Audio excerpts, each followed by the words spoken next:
और यह कहना गलत नहीं होगा दोस्तों कि इस पूरी बातचीत में पाकिस्तान का किरदार बहुत अहम उभर कर आया है, खासतौर से दो शख्सियत, पाकिस्तान के प्रधानमंत्री शहबाज शरीफ और उनके फील्ड मार्शल आसिम मुनीर। मैं फिर आपसे पूछना चाहता हूं दोस्तों, दुनिया में चाहे जितने भी देश हैं, सबसे यूनिक पोजीशन किसकी है? इंडिया, भारत की। क्यों? क्योंकि हमारे ताल्लुकात इस्राइल से भी बेहतर रहे हैं और ईरान से भी बेहतर रहे हैं। मगर प्रधानमंत्री नरेंद्र मोदी ने इस जंग की शुरुआत से ही खुद को इस्राइल के करीब बताया। बावजूद इसके ईरान इन रिश्तों की अहमियत को समझता था, फिर भी उसने स्ट्रेट ऑफ हॉर्मुज से बार बार भारतीय जहाजों को गुजरने की अनुमति दी। यह अमेरिका था जिसने 3 बार हमारे जहाजों पर हमला किया और हमारे 3 नागरिकों को मार दिया। हमारे 3 नाविकों को मार दिया। यह अमेरिका था जिसने टॉर्पीडो के जरिए इंडियन ओशन पर हमला किया, जिसमें एक ईरानी जहाज पर उसका टॉर्पीडो आकर लगता है और कम से कम 100 ईरानी मारे जाते हैं। अमेरिका ने बार बार किया, मगर हमारी सरकार की प्रतिक्रिया, उसका रिएक्शन निहायत ही कमजोर और लचर रहा। जाहिर सी बात है दोस्तों, पाकिस्तान इसे अपनी बहुत बड़ी जीत पेश कर रहा है। पाकिस्तान इसके जरिए दुनिया में अपना मुकाम बढ़ते हुए देख रहा है। और मैं बार बार कह रहा हूं दोस्तों, हमारी सरकार यानी बीजेपी सरकार की नाकामी के चलते हमने एक गोल्डन अपॉर्चुनिटी को गंवा दिया। तो अब तक नहीं हुआ था, इतिहास में जो आज तक नहीं हुआ था वो हो गया है। आधी रात गुजरने के बाद आपसे जो वादा किया था वो बता रहा हूं। ईरान और अमेरिका के बीच डील हो गई है, पहली बार डील हुई है। ईरान ने अपनी शर्तों पर डील की है। यह डील बहुत मुश्किल से हुई है। मेरे दोस्तों, आपके सामने पाकिस्तान के प्रधानमंत्री शहबाज शरीफ का पोस्ट है। कहा कि इंटेंसिव बात के बाद, लंबी चौड़ी बात के बाद हम ऐलान कर रहे हैं कि डील हो चुकी है अमेरिका और ईरान के बीच, और दोनों ही डिक्लेयर कर रहे हैं तुरंत प्रभाव से जंगबंदी का, मिलिट्री। ये वो ट्वीट है जो भारतीयों को एक आंक नहीं भाया, और इस वक्त सोशल मीडिया हो, डिजिटल मीडिया हो या फिर इनका प्राइम गोदी मीडिया उस पर चीखें मार रहे हैं कि जंगबंदी की या मुआहिदे की अनाउंसमेंट शहबाज शरीफ ने क्यों की। पाकिस्तान भारत जब जंग हुई थी तो उसकी सीज फायर का ऐलान डोनाल्ड ट्रंप ने किया था। अब की बार ईरान और अमेरिका की जो डील हुई है उसकी डिटेल अनाउंसमेंट शहबाज शरीफ ने की है रात गए। और भारतीय क्या कुछ सवाल पूछ रहे हैं वो आगे चलकर मैं ट्वीट्स के थ्रू आपको बताऊंगा कि कैसा एक तकलीफ का सा माहौल है भारत के अंदर कि पाकिस्तान इतना आगे कैसे बढ़ चुका है। दुनिया की बड़ी बड़ी ताकतें जो सारी इस जंग में इन्वॉल्व हो चुकी थी, फिर भी डील की अनाउंसमेंट पाकिस्तान से क्यों करवाई, उसका नाम इस्लामाबाद एग्रीमेंट क्यों रखा, और मोदी को कोस रहे हैं।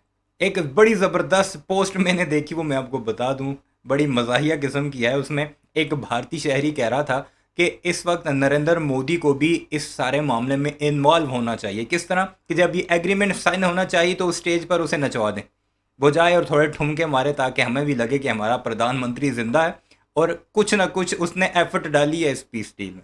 बहरहाल मैं आपको कुछ ट्वीट्स दिखा देता हूँ ताकि आपको भी पता लगे कि भारत में क्या कुछ चल रहा है और क्यों रो रहे हैं, वजह क्या है भारतीयों की चीखों की, उनके रोने की। कुछ ट्वीट्स हैं, उसे देखकर आपको सारी कहानी वाज़ेह हो जाएगी कि भारत के अंदर चल क्या कुछ रहा है। यह जी राजदीप सरदेसाई, उसका आज सुबह का ट्वीट है तकरीबन 9 बजे का।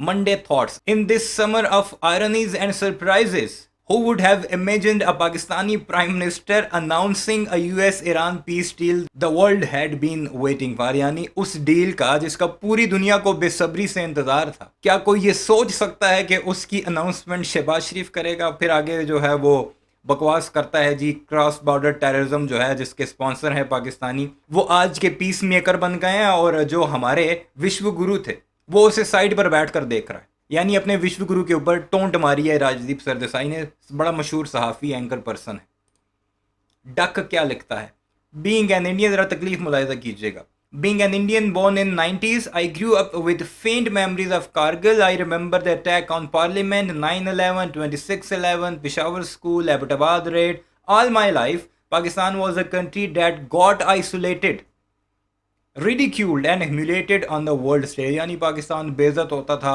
अकेला तनहा रह गया था पूरी दुनिया के स्टेज पर। Never in my wildest dreams did I imagine that one day I would envy Pakistan's prime minister. envy का मतलब है उससे जलूंगा, उससे हसद करूंगा। ये भारतीय कह रहा है कि हमें पाकिस्तानी प्राइम मिनिस्टर से अब जलन हो रही है। नीचे वो कहता है yet here we are, thank you Modi ji. Shri Shri Modi ji भी लिखना चाहिए था ऐसे।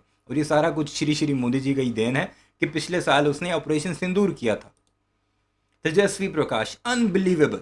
Pakistan Prime Minister stepping up to announce a long-awaited US-Iran peace deal. यानी पाकिस्तान का प्राइम मिनिस्टर आगे बढ़ा और उसने US ईरान की वो वाली डील जिसका पूरी दुनिया को इंतज़ार था, लॉन्ग अवेटेड थी, उसका अनाउंस किया.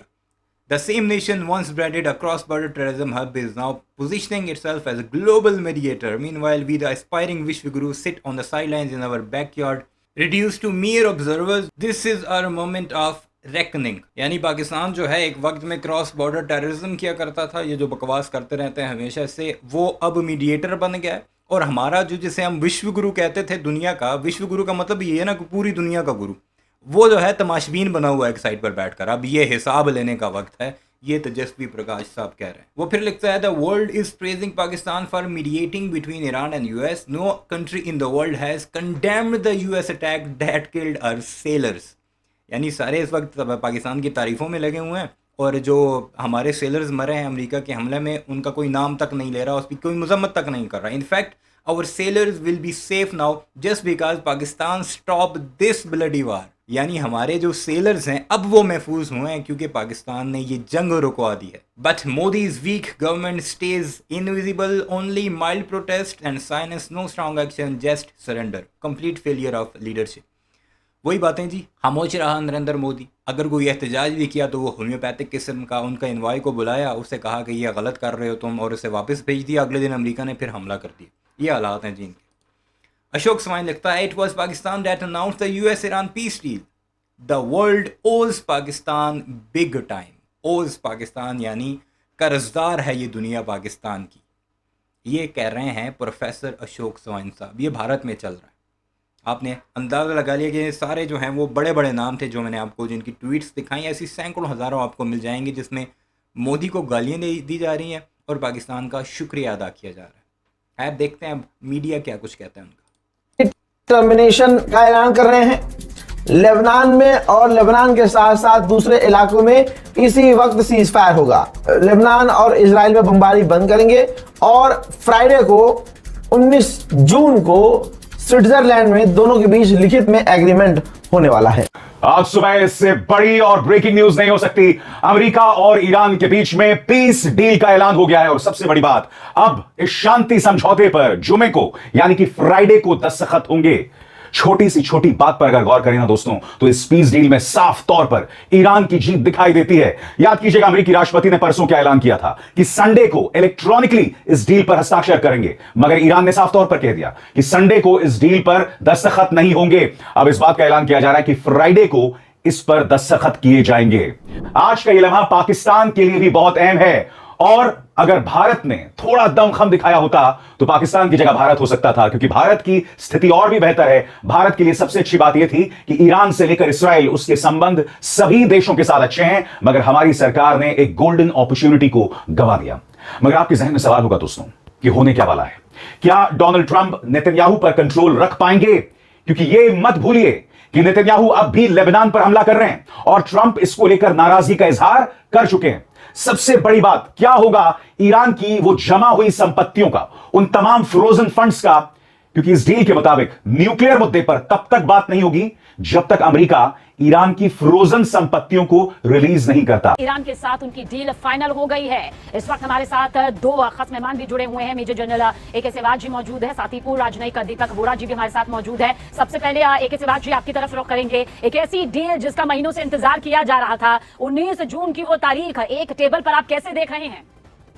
मुझे लगता है शबीना बहुत अच्छी मूव है. देर आए दुरुस्त आए, और अगर ये डील होती है तो पूरे वर्ल्ड के लिए एक प्रकार का राह होगी, क्योंकि फूड, फ्यूल, फर्टिलाइजर के दाम बहुत बढ़ गए थे पूरे वर्ल्ड में.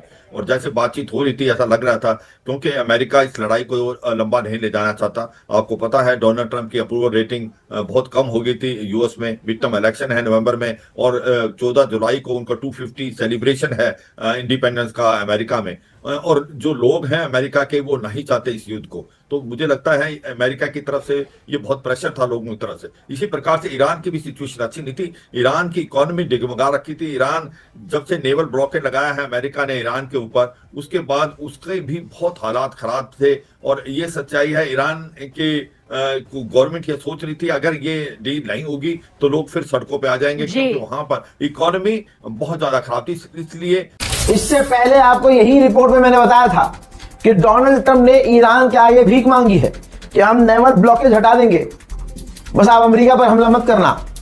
हुआ अब यह कि जो भी डील की गई हो, अमेरिका ने स्ट्रेट ऑफ हॉर्मुज में जो नेवल ब्लॉकेज लगाया था उसको पूरी तरह से खुद ही हटा दिया है। और अभी 1-2 घंटे पहले आपको अपडेट दिया था जिसमें मैंने बताया था कि अमेरिका ने साफ कहा है किससे, हाँ, इसी हिजबुल्ला, इसी ईरानी संगठनों के से, तो यह आप हमला मत करना, ईरान से कहा। और ईरान के जो साथी उनसे कहा कि इजराइल पर हमला मत करना, हम डील कर रहे हैं। अब जब डोनाल्ड ट्रंप के प्रशासन को पता चला तो डोनाल्ड ट्रंप प्रशासन ने नेतन्याहू को गाली भी बकी, बुरा भला भी कहा और दुनिया के सामने अमेरिका से कह दिया कि आप इजराइल पर हमला ना करना, हम इसी वक्त स्ट्रेट ऑफ हॉर्मुज से अपनी बैरिकेडिंग हटा रहे हैं और पूरी तरह से स्ट्रेट ऑफ हॉर्मुज को तुरंत खोल रहे हैं। हुआ वही, इतना डरा हुआ अमेरिका था कि तुरंत उसे स्ट्रेट ऑफ हॉर्मुज में ईरान की पाबंदियों को मानना पड़ा और खुद पीछे हटना पड़ा। डोनाल्ड ट्रंप ने ईरान को मनाने के लिए यह भी कहा कि आपको हम यकीन दिलाते हैं कि लेबनान के अंदर से अमेरिका की फौज पूरी तरह से बाहर निकलेगी। गुलाबी सुअर ने कहा कि मुझे फर्क नहीं पड़ता कि रिजीम चेंज हुई कि नहीं, क्योंकि जिन लोगों से बात हो रही है वो अच्छे हैं। CNN, Trump and Iran reach agreement that includes opening of Strait of Hormuz. Al Jazeera, US-Iran says peace deal reached, signing to take place on Friday.